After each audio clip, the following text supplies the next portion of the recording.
What sets a Clint Eastwood movie apart from other movies? Clint Eastwood. I know you're looking for another answer there. Um, I don't know what the quality is. I don't know why or what uh, does it, but I can go back to Play Misty for Me. I can come up to Tightrope. I can come up to um, The Outlaw Josie Wales, uh, to Unforgiven, to Mystic River, to Here. These are ones that I know he directed, and there's a quality to them that is uniquely him, and they were all great. I mean, just fabulously well done films. Now, how he manages that, um,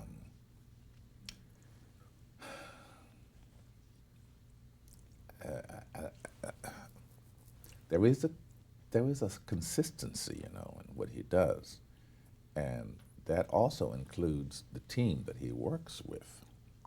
So he's working with people who know him, what he wants, how he wants to do things, and I think it all becomes a whole, and that's what shows up on film.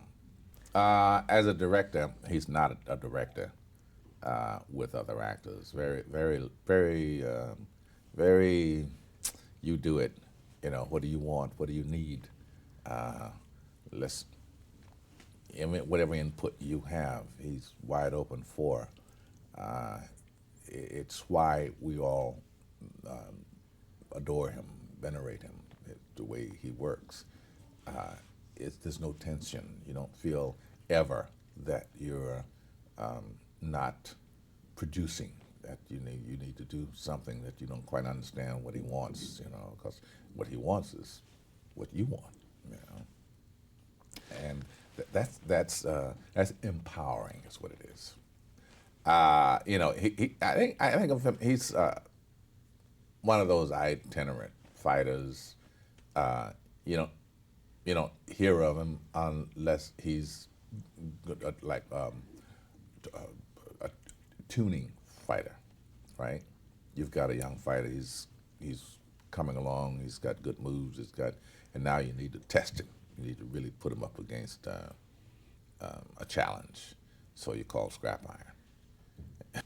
It's a strange relationship because it's really predicated on guilt, and that Scrap lost an eye some years back in a fight that he went 15 rounds in, and he was able to go 15 rounds because Frankie was his cut man, and he didn't have a manager in the ring with him, just him and the cut man.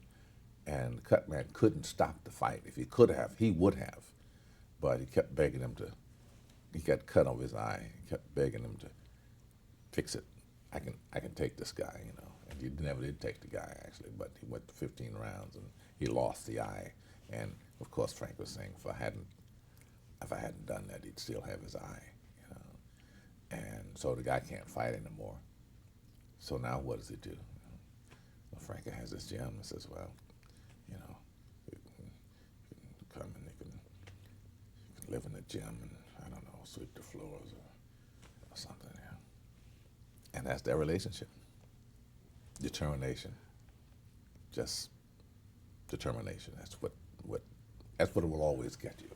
When someone is really, whether they events talent at all, as long as they've got enough determination, um, they'll win you over. And I think that was mainly it with her. She just kept at it. Just kept. Well, I mean, I've adored her from way back. I saw her to know her first in Boys Don't Cry. I mean, she's just leapt out at you. Stunning portrayal. And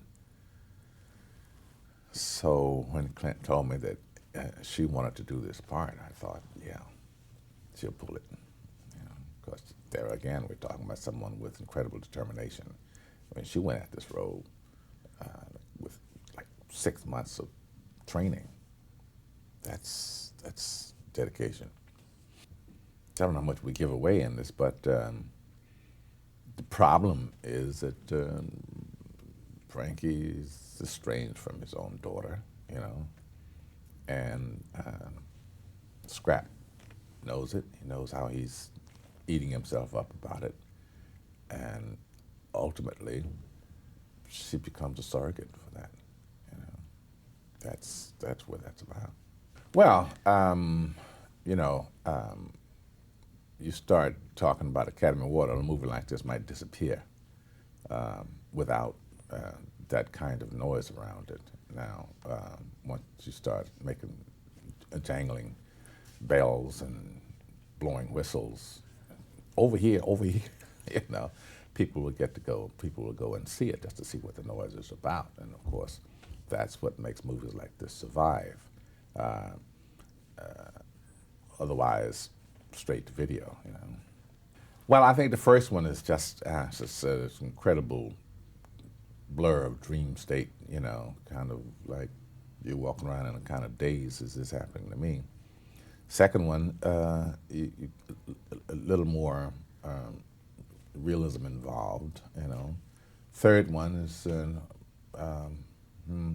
good. This is fine.